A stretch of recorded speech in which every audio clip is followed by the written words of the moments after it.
PDG Stéphane Balamwange Congo ya Lumumba Congo Tafachi Beton Tango ekoki yo Tango yango yo ekoki Tolanda kango Papa Stéphane Balamwange oh yeah.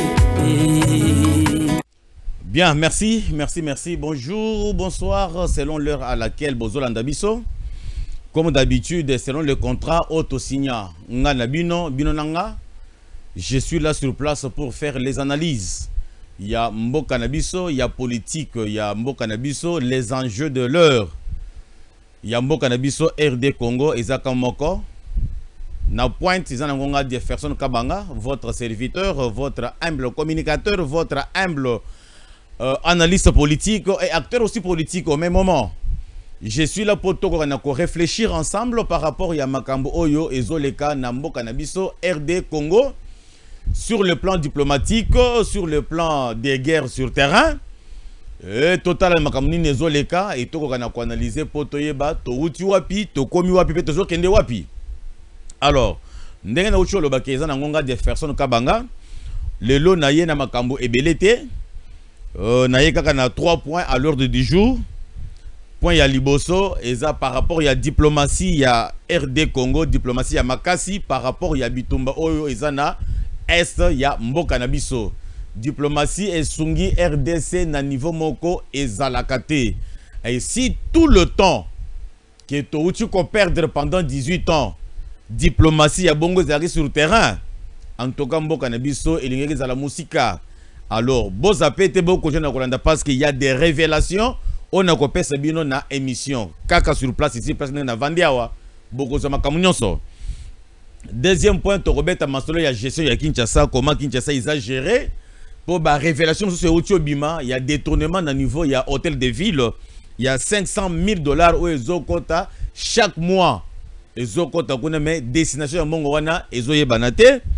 Et troisième point, Tokobete la lisolo ya mwana mboka Roger Lumbala Wachitenga. Ce monsieur-là, c'est un grand homme politique que vous connaissez bien en RDC. Ata mwana ya 10 ans au Tounié, est-ce qu'il y a un certain Roger Lumbala a koyebiso ye na yebiye. Mais pour nani nazo yo kanate pendant un certain temps, silence des morts. Qu'est-ce qui se passe? Ba caméra nangaye et kendeki mosika. Alors j'ai tous les éléments nécessaires par rapport à dossier ya Roger Lumbala. Et Yangonde Masolo na memelubino pona mokolo yalelo. Alors, na entré na mozindo bande unangai na utaki koye bisabino kino la semaine passée. Que ndenge zaboye bitumba ya est et si li. Bo banda kondimelanga ite. Na banda koleka awa na etandoike ko sala lebino ba ya mission, ko sala ba analyse, ko pesa bino ba information. Mais bobanda kondimelanga te batumsusu bazake soki amoni ngai na vandi bonakiti akanisi ke na ye kosala maseki na ye kosala masano lokola ba journaliste mususu ba mesana nango mais et pas nangai c'est les sérieux alors les sérieux. Je ne peux jamais et en aucun cas trahir la nation congolaise comme me la bango information à Lukuta, jamais. Ce qu'on appelle cette information c'est bien vérifié. Alors Bozala n'a tout le temps possible. Il y a Kolandaka ba émission jusqu'à la fin et vous allez découvrir ba réalité belé ya Mboka Nabiso. Boli misangamo muke pour na introduction peu moulayi parce que na ibi bande nanga mususu et cause la ke à koti na chaîne YouTube au lieu à landa émission mais il y a yoki kaka 1 minute 2 minutes à tiki abimi à ki na chaîne mususu.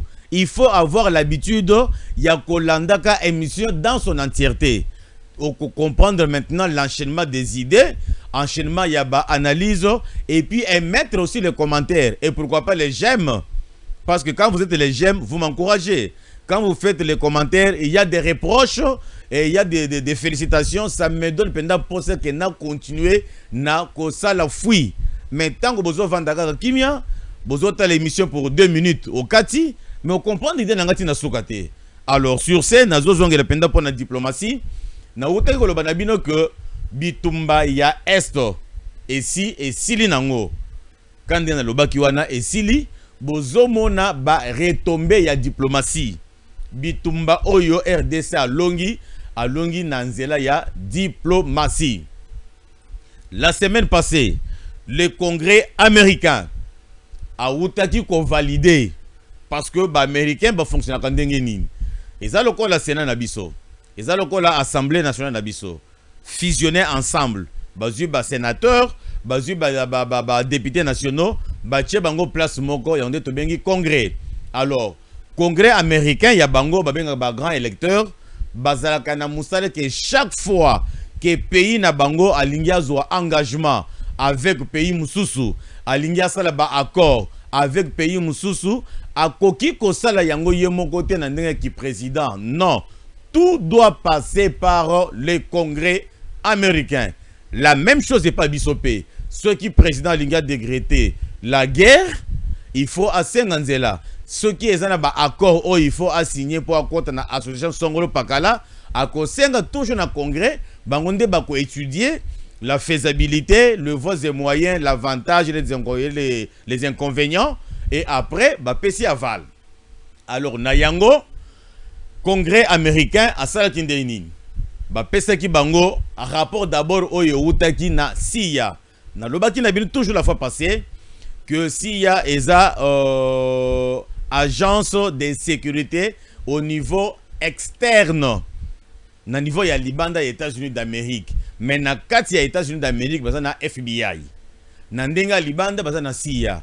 Ba pesa ki batu na bango ya CIA musala, bakota batanga la faisabilité est-ce que accord wana Oyo RDC azo signé d'ici le 15 avec les États-Unis, avec les multinationaux, les Américains, pour baya ko investir. Est-ce que kopesa moi kokosote kopesa moi nungu tellement que toyebi que na côté sekuna moi bitumba.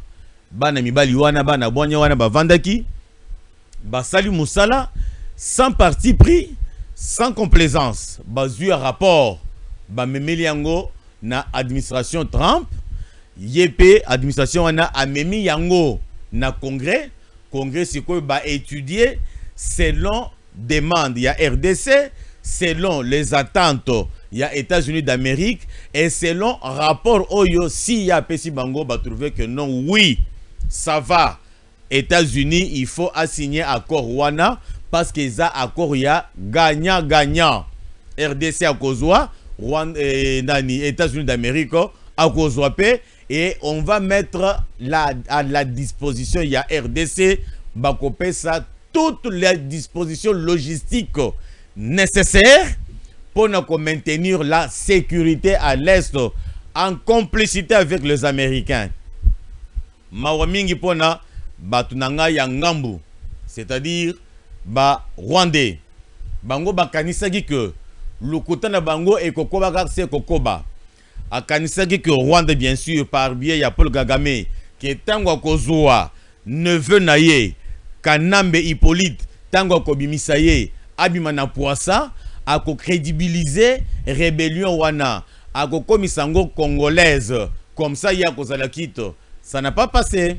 Ça n'a pas passé. Donc le Congrès américain a dit que les États-Unis d'Amérique, il faut signer accord ya partenariat avec la RDC pour bako kanako exploiter minerais aux na est côté ya trouble wana, et au même moment ba sécuriser la population civile bana mboka bazwa misala. Toujours na cadre ya diplomatie, Rwanda lobby aleli na munoko ya mboka bazalaki na réunion na cadre ya CAC pour na koluka président ya sika bango bazalaka ndenge nini. À chaque année tous les pays membres ya CAC eza tour oyo ya RDC, tour kuna ya pays mususu, tour kuna ya pays mususu, ainsi de suite.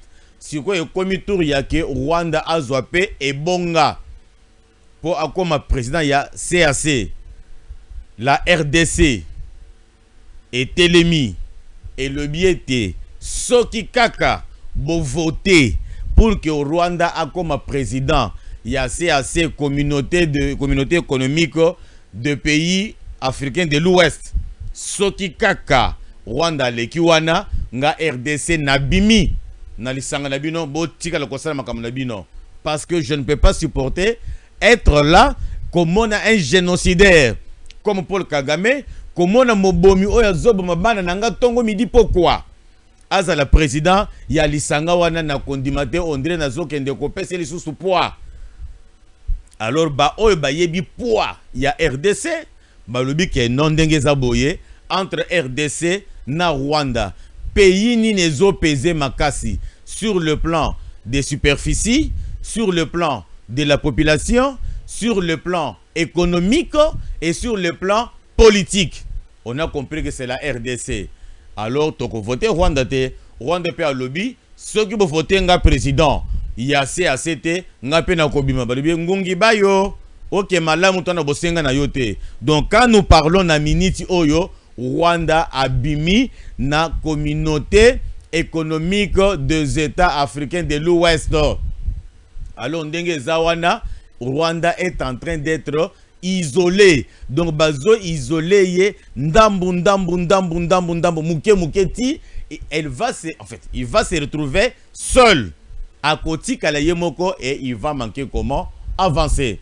Malgré tout ce que vous voyez là-bas, ezaka ndenge na ibisa kabino ke nyoka soki basi babomiye bokomo na mukile na yezo tikala kako koningana. Alors muto bobangi akokanisa ke nyoka zana bomo inzoka nyoka si akufa na yekala. Donc c'est ça le problème avec le Rwanda. Ndenge zabo diplomatie ya RDC ezo lekelaye. Toujours la même semaine passée ici, RDC va voter membre non permanent ya Nations Unies.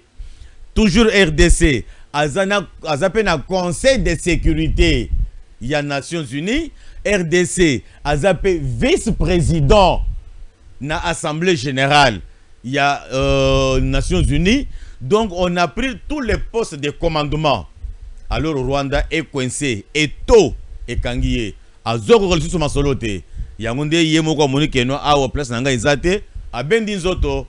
C'est pour ça nga mutu na monaka musika vision de l'aigle na yebisaka binoete bitumba ya wana esili tout ce que vous voyez le kola kanambe azo sala comment je vais dire consultation azo bengisa batu na makasi po baya a consulter bango akanga ba photo ba publier comme pour dire que la population aza ensemble avec lui. Luvunu na bao lukuta ya nene luvunu ya nene, ils sont seuls. Botala siko maître na bango, numéro 1 na bango, chef na bango, leader na bango est en train d'être isolé. Donc na moya le Rwanda se trouve seul et nulle part. Mutoko la zatin siko bango bakosuka wapi les petits frétins. Yo kanambe toko yeba place ko kinde. Yo nanga mutozo trahir mboka, ozo trahir bana mboka, ozoka ba mabela mboka na bato bapaya, bazobo mabandeko na yo, sor na yo ekoyeba na CPI ezozela yo. Kala mingi te mandat international ezo ya wana.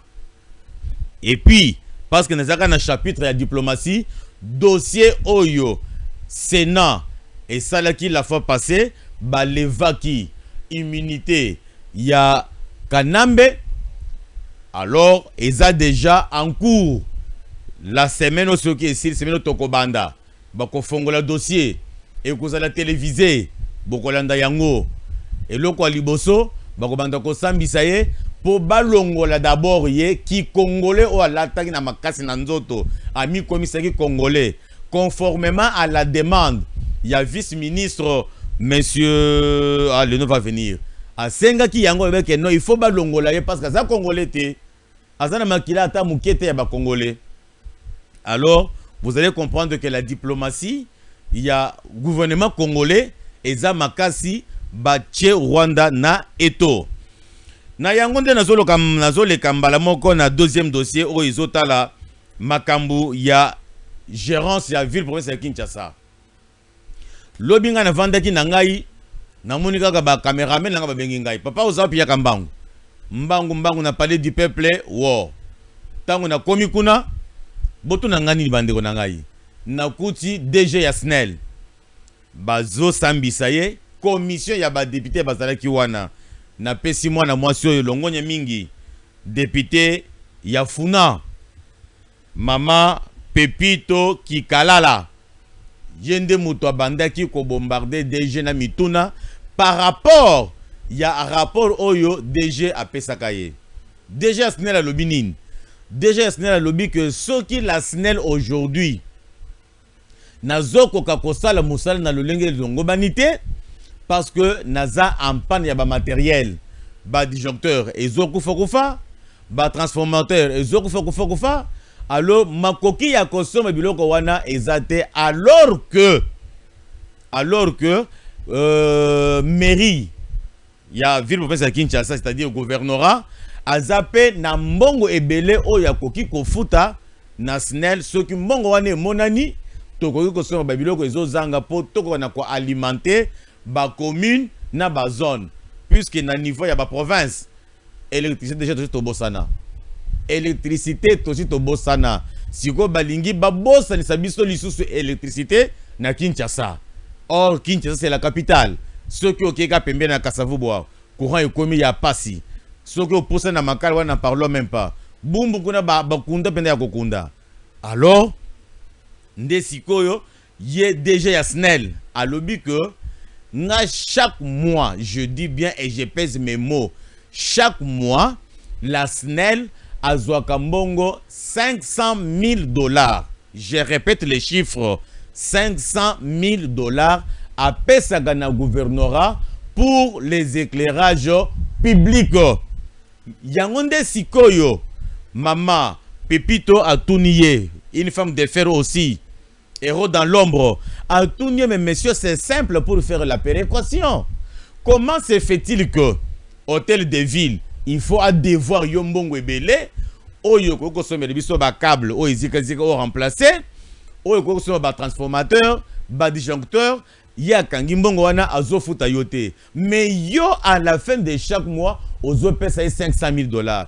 Pona ninité yo déjà ya SNEL au lieu ya ko pesa na gouvernorat o yebisi gouvernorat était papa lokola yo zana nyongo nanga ebele ngai na ko pesa lisusu mbongo na yote mbongo na lingi ko futa yo wana nazo banda ko kata ndambo na nyongo oyo mairie ozanango pona ko kana ko servir bana mboka. C'est que à Libye au Pessi eza ya soloté. Déjà ya SNEL a insisté à jurer sur la croix de Jésus. A lobby ke ngana pesa kambongo chaque mois botuna monsieur Bumba. Yangonde siko na zoya na bureau ya monsieur Daniel Bumba pona kotuna monsieur Daniel Bumba yo gouverneur ya ville na yebi ko tambola Kinshasa mobimba parce que oza kinois et chez bino a na komi na Kinshasa zoaka avenue Bokassa eza modèle nini zoa Prince Kasavubu eza modèle plus na zoaka ba avenue o Mundela Tika Kabambare eza modèle nini siko mbongo oyo zozo chaque mois 500 000 $. Ozo sala nango nini soki oye na Victoire awa rond-point Victoire Carrefour munene ya Kinshasa mobimba atako balobi ke moto abungi nzela ata balobi ke moto abungi adresse soki ozo kaka transport ya Victoire bisika yo zawana okomi na Victoire transport nyonso okoluka okozo yango na Victoire Carrefour ya liboso pona Kinshasa mobimba c'est rond-point Victoire ici mais kende siko na Victoire rond-point nyonso ya kobeba Prince Kasavubu commandera Prince Victoire au pouce na tinde ko koma na pont Kabu mais ça ne va pas mito réseau les gâtés même ba moto pour les problème monsieur Bumba mbongo ozo zo ya 500 000 $. Ya SNEL ezo kende wapi yangonde na zo senga na nzela ya micro na ngai que IGF akoka na kokende na gouvernorat ata la traçabilité ya mbongo ezo kende wapi mais ça c'est mbongo muke o yebani pour na SNEL à la fin de chaque mois et bongo ba service mususu tozana DGI akot saka mbongo tozana ba to DGDA mbongo wana eziramaka ndenge nini monsieur Bumba ton incompétence et mon ani polele tu ne vaux pas la peine il faut quitter là où tu es.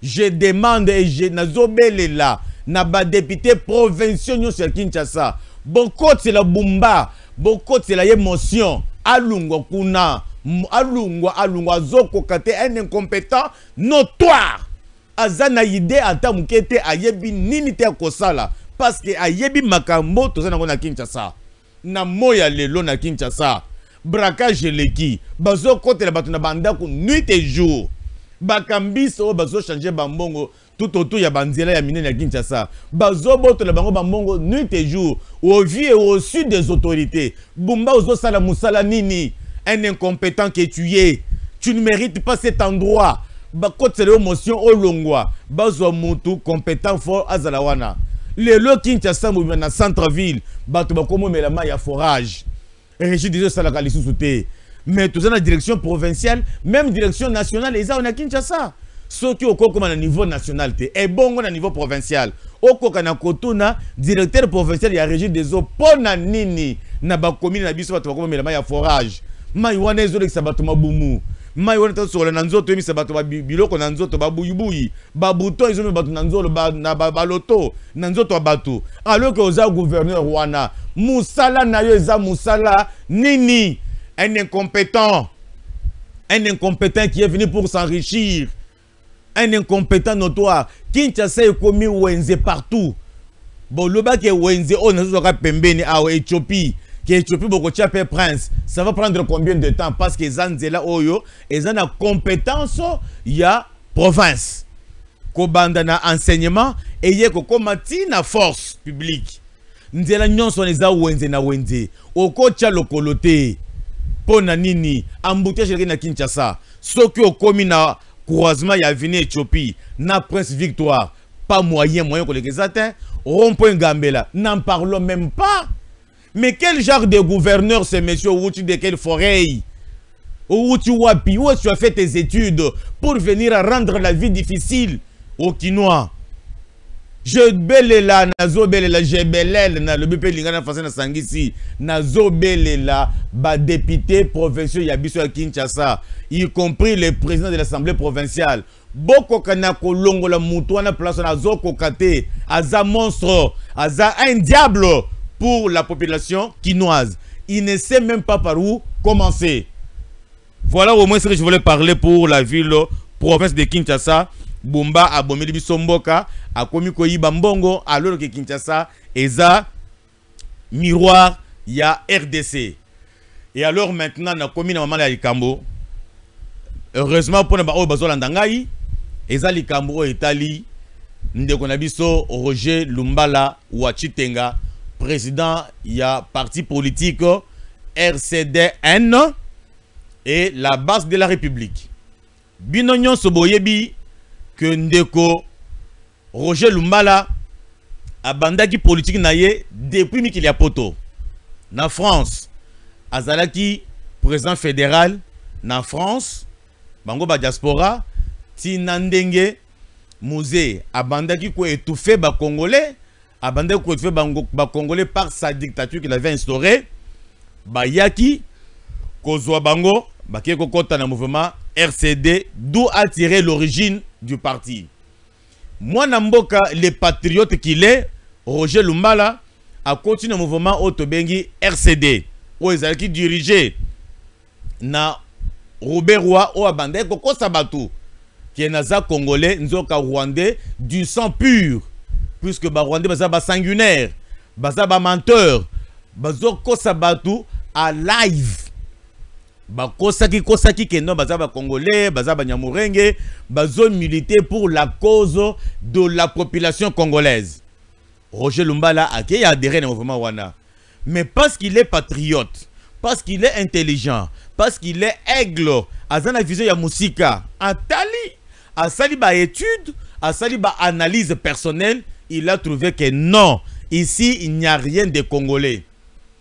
Je suis venu cautionner ce que naye ko pesa bango begi baza ba agresseur baza ba rwandais o bazo ye pona ko agresser mboka na biso po bazo Congo en otage bako kana ko diriger biso mais bazo luka quelque ba congolais po ba afficher bango baza lokola ba tête d'affiche mais le commandement na mboka na bango alobi moi jamais congolais de père et de mère na koki jamais ko trahir mboka na ngai nde ayeko bima tango abimi akei asali aye parti politique Otobengi RCDN N wana qui veut dire national. Alubi ki ngana kondima wana te. RCDN qui veut dire Rassemblement des Congolais et démocrates. Barre N. National. Abimi alubi que non, moi je vais lutter pour la cause des Congolais. Tant que Masole yé koleka na 2006 babengisi batu nyonso boya table ronde boya to solo la dialogue baké san city baké mwana mboka alubi que non, pour l'amour du Congo, pour l'intérêt suprême, nous avons déposé Manduki. Nous avons servi Mboka Nangai d'une manière ou d'une autre.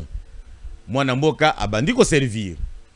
Mais parce que les Rwandais, ceux qui ont créé le mouvement na bango, ont négocié na ba Congolais pour que sa bango liboso, base la couverture na bango. Hippolyte Kanambe a créé le mouvement na M23. Après ma camion c'est là qui a créé M23 pour agresser Mboka pour couvrir ba intérêt mesquin naye.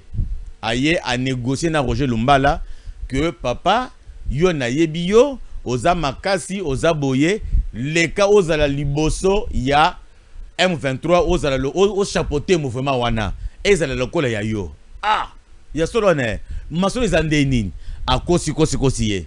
Roger Lubi OK ça va. Je vais d'abord arriver sur le terrain. A commis sur le terrain, a étudié, a trouvé que il n'y a rien de Congolais là-bas. Il n'y a rien de Congolais là-bas, mais je vais revendiquer quoi ici? Alors tout ce qu'on fait, ce n'est pas normal. Alors jamais, je ne peux jamais trahir mon pays RDC. Akimi yakoki makuna. Tango Akimi, mbaramoko ake exil. Parce qu'il y a ceux qui a meki koya du moment que Kabila était président de la République, balinga ki bobomaye nde papa akei na exil. Akei kuna abatami après un moment baye ko sala dialogue ya Saint-Sylvestre nde ndeko aye kozonga na Kinshasa. Papa zongi akomi ko sala ba activité politique na ye en tant que civil, mais parce que ba Rwandais bazalaka ba rancunier. Yesoka kangelo likamuna motema akoluka par tout le moyen à achever yo. A ça déjà plainte contre Ndeko Roger Lumbala en complicité avec Rwanda, en complicité avec les Français. Parce que vous voyez bien que les partenaires de temps passé privilégiés, il y a Rwanda, en fait, il y a France et c'est Rwanda. C'est la France où est bandé qu'on paie Rwanda 20 millions d'euros chaque année pour nous renforcer l'armement na bango. Alors, Nanzela ya Rwanda sali lobbying parce que Rwanda yende muto achaki Kagame awa, achaki plutôt Kabila awa, alors balobi que non, il faut Lumbala tokangaye à côté na boloko sous prétexte que tango azalaki na rébellion kuna, bon quand il était révolutionnaire. Bakendaki basalaki boye nzoka biloko ya lokuta. Nandenge baye kokanga ndeko Roger Lumbala. Timo ya lelo ndeko Roger Lumbala azana boloko atikala kosamba ata mokolo moko te. Yango nde siko nazo tuna na ba autorité congolaise. Roger Lumbala aza congolais, natif de père et de mère.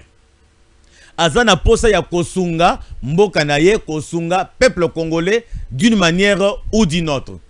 Et bino justice congolaise, vous voyez bien que le dossier de Roger Lumbala est vide. Pona ko bengisa ye, même s'il faut kosamba, aya kosamba na mboka na biso, ezo senga nini.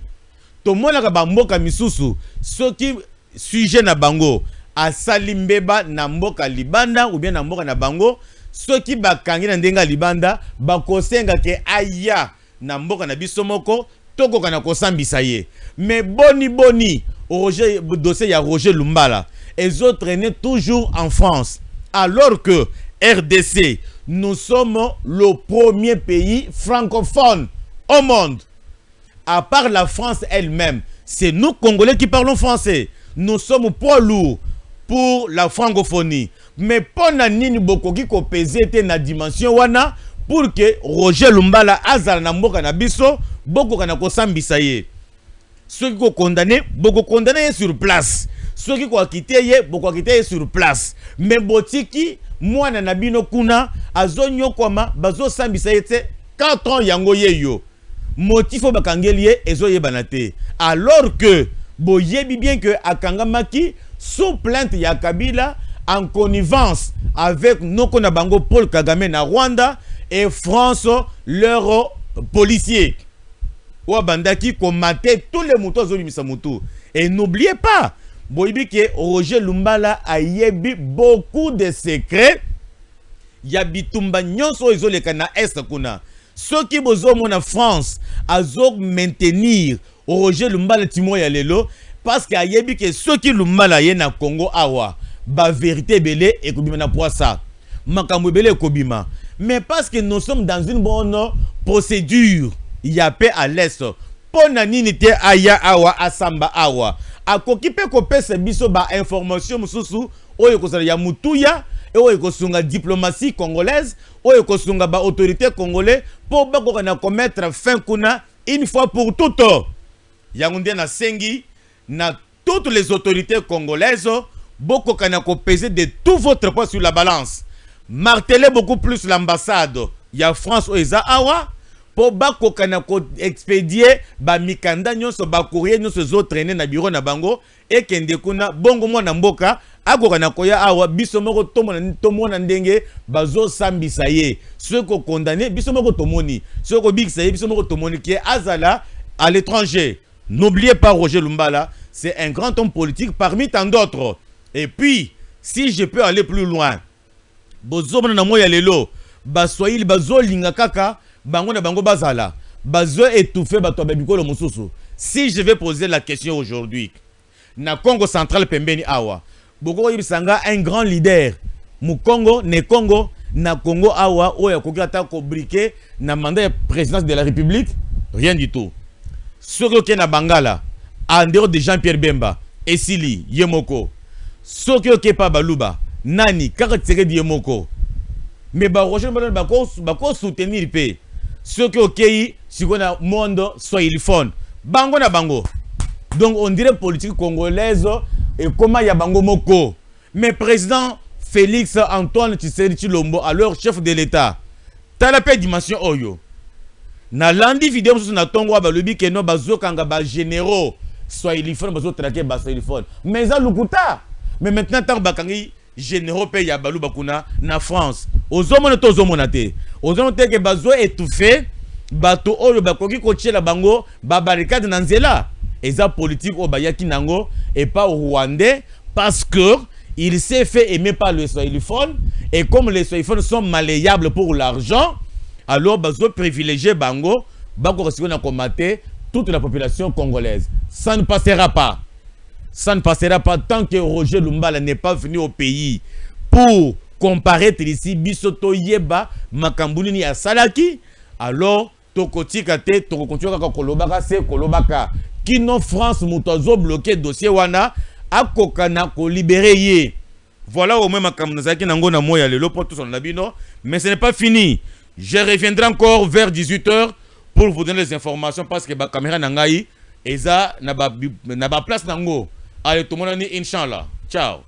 Stéphane Balamwange Congo ya Lumumba Congo Tafachi beton Tangwe koki yo yo yo Tangwango yango yo ekoki Tolanda kango Papa Stéphane Balamwange oh yeah yeah